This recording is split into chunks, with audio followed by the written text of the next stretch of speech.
السلام علیکم۔ آج پاکستان کی جو نیشنل اسمبلی ہے، جو قومی اسمبلی ہے، اس کا ٹینیور جو ہے وہ پورا ہو رہا ہے، تو ہم 5 سال کا جائزہ لیں گے کہ 5 سال پاکستانی عوام کے لیے کیسے رہے۔ آپ ایگری یا ڈس ایگری کر سکتے ہیں میری باتوں سے یا میرے تجزیے سے۔ تو یہ حکومت جو ہے، یہ جو نیشنل اسمبلی تھی، یہ معرض وجود میں آئی 2018 میں، اور کیسے معرض وجود میں آئی یہ پوری پاکستانی عوام کو پتہ ہے۔ کوئی انکار کرے یا کوئی نہ مانے تو وہ تو الگ بات ہے، لیکن ہم سب کو پتہ ہے کہ کیسے یہ معرض وجود میں آئی۔ پھر آتے ساتھ ہی جو ہے اور اس وقت کی جو اپوزیشن تھی، وہ جو اس وقت کی گورنمنٹ تھی عمران خان کی، اس کو سلیکٹڈ گورنمنٹ اور سلیکٹڈ پرائم منسٹر کہتے تھے۔ تو وہ selected government, selected prime minister according to the then opposition, Bilawal Bhutto Zardari نے یہ فرسٹ لیبل کیا تھا، جس کو انٹرنیشنل میڈیا میں بھی کافی زیادہ اٹھایا گیا تھا۔ اچھا، اس ٹائم ایسا ہوا تھا کہ کوئی روڈ میپ نہیں تھا اس وقت کی گورنمنٹ کا، کوئی پلاننگ نہیں تھی، جس کا اعتراف خود خان صاحب نے تقریباً کوئی 2-2.5 سال بعد ایک اسپیچ میں کیا تھا، جس میں انہوں نے کہا تھا کہ ہم تو جب گورنمنٹ میں ہمیں تو کچھ پتہ ہی نہیں ہے کہ کیا ہو رہا ہے، مجھے تو کچھ پتہ ہی نہیں، مجھے تو ٹی وی سے یہ دیکھ کے پتہ چلتا ہے کہ مہنگائی بڑھ گئی ہے، بجلی لوڈ شیڈنگ ہو رہی ہے، اور چیزیں ہو رہی ہیں۔ یہ انہوں نے خود اعتراف کیا تھا۔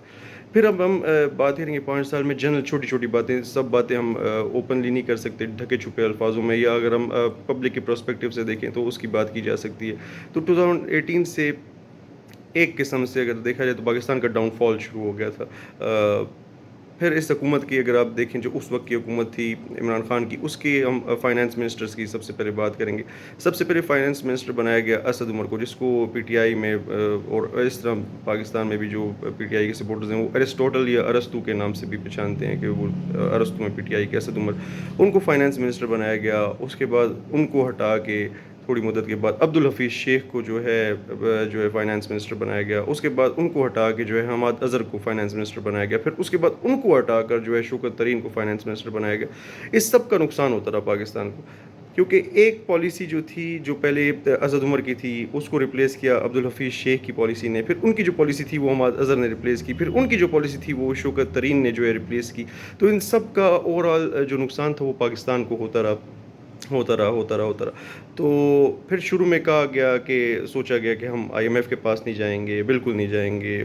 پرانی اسپیچز بھی موجود ہیں، اس کے بارے میں نہیں کہنا چاہتا کہ اگر میں آئی ایم ایف کے پاس گیا تو میں خودکشی کر لوں گا، اور یہ اس طرح کی باتیں، ہم سیاسی باتیں نہیں کرتے، لیکن یہ اسپیچز موجود ہیں کہ ہم اس طرح۔ تو پھر ہاں نہ کر کے جو ہے آئی ایم ایف کے پاس بالآخر جانا پڑا، کوئی اور راستہ نہیں تھا۔ آئی ایم ایف کے پاس گئے، ڈیل شروع ہوئی، مہنگائی کا ایک نیا بحران شروع ہوا، جو قیمتیں جن ایڈیبلز کی یا جو دیگر اشیاء خوردنوش ہیں ان کی 2017 میں تھی، بالکل اس میں جو ہے ایک واضح فرق آنے لگا، قیمتیں بڑھتی گئیں، عوام پریشان ہوتی رہی، اور وہ جو ان کے اپنے سپورٹرز تھے پی ٹی آئی کے، انہوں نے بھی بالآخر جو ہے برا بھلا کہنا شروع کر دیا۔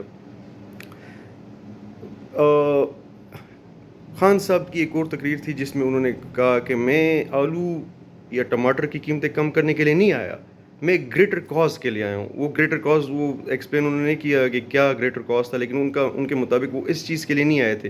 ان کا کوئی سروکار نہیں تھا اس چیز سے کہ اگر قیمتیں مہنگی ہوتی ہیں عوام بھوک سے مرتی ہے۔ انہوں نے صاف بتا دیا کہ میں اس چیز کے لیے آیا ہی نہیں ہوں، میں کسی اور چیز کے لیے آیا ہوں۔ میں افغانستان، ایران، اس کو ملا کے کوئی پتہ نہیں گریٹر ملک، یا جو بھی وٹ ایور ان کا جو ویژن تھا، جس کو ہم اکثر کہتے ہیں ان کا ویژن، تو وہ ویژن آج تک عوام کو سمجھ نہیں آیا، جو بھی ویژن تھا وٹ ایور۔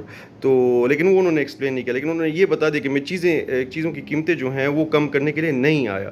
تو یہ چلتا رہا ساتھ ایز اے میڈیا پرسن، تو میڈیا پہ پابندیاں لگتی رہی۔ حامد میر نے ایک بار جو سینئر صحافی، انہوں نے آصف علی زرداری کا انٹرویو کیا، تو وہ انٹرویو نہیں چل سکا، انہوں نے انٹرویو چلانے سے ہی روک دیا گیا۔ میڈیا پر پابندیاں لگتی کہ مطیع اللہ جان کو اغوا کیا گیا، ان کو مارا پیٹا گیا، اسد طور کو اغوا کیا گیا، ان کو مارا پیٹا گیا، اور بھی جو جتنے بھی مطلب دیگر صحافی تھے چھوٹے جو اس وقت کی رجیم کے خلاف تھے، ان کے ساتھ یہ کام کیا گیا۔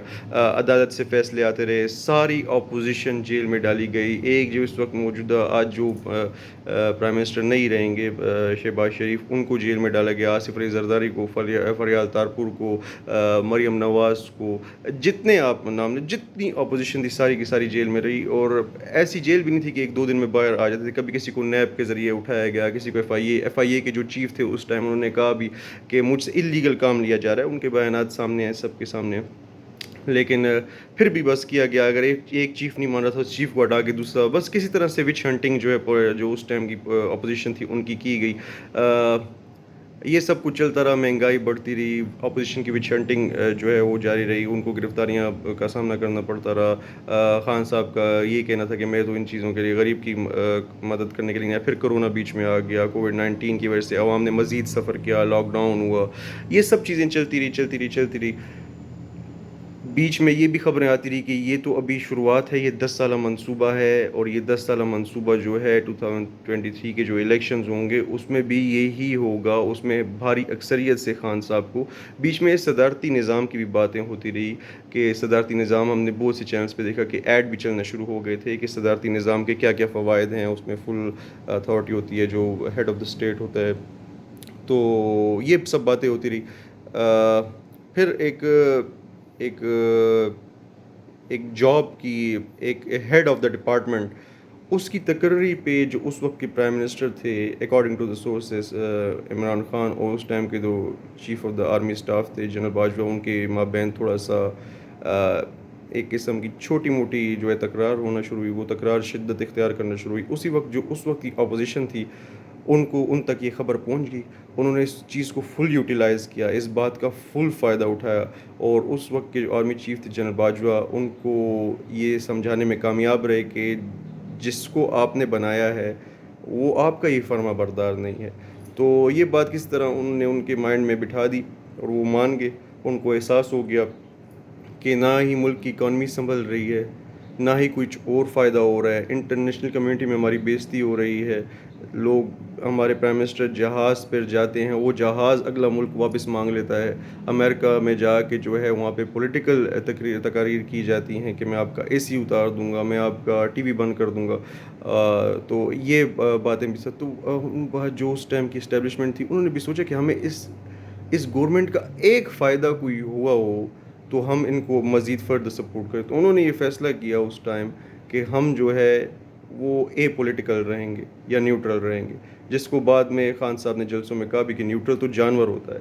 تو انہوں نے بہرحال یہ فیصلہ کرا کہ ہم نیوٹرل رہیں گے. تو جب انہوں نے یہ فیصلہ کر لیا تو باقی تو ہمارے پولیٹیشین گرو ہیں، وہ تو کافی زیادہ ایکسپیرینسڈ ہیں. انہوں نے کہا کہ چلو اب اس کو جو ہے نا ہم ایک اوتھینٹک اور ایک ایلیجیبل طریقے سے ہم اب اسمبلی میں ان کو شکست دیں گے اور ان کو ہم پرائم منسٹر نہیں رہنے دیں گے. تو وہ جو 10 سال کا منصوبہ تھا وہ بالآخر آہستہ آہستہ ناکام ہونا جو ہے شروع ہو گیا. اور ہم نے یہ دیکھا کہ پھر جو ہے پچھلے سال تقریباً عمران خان کی گورنمنٹ جو ہے وہ ختم کر دی گئی.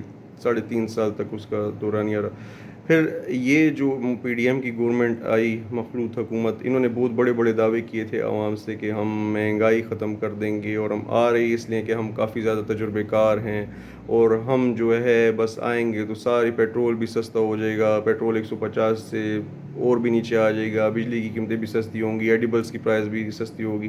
ان کے جو دعوے تھے تو عوام ایک بار پھر خوش ہوئی. انہوں نے کہا کہ شاید یہ ہمارے مسائل کا حل ہوں.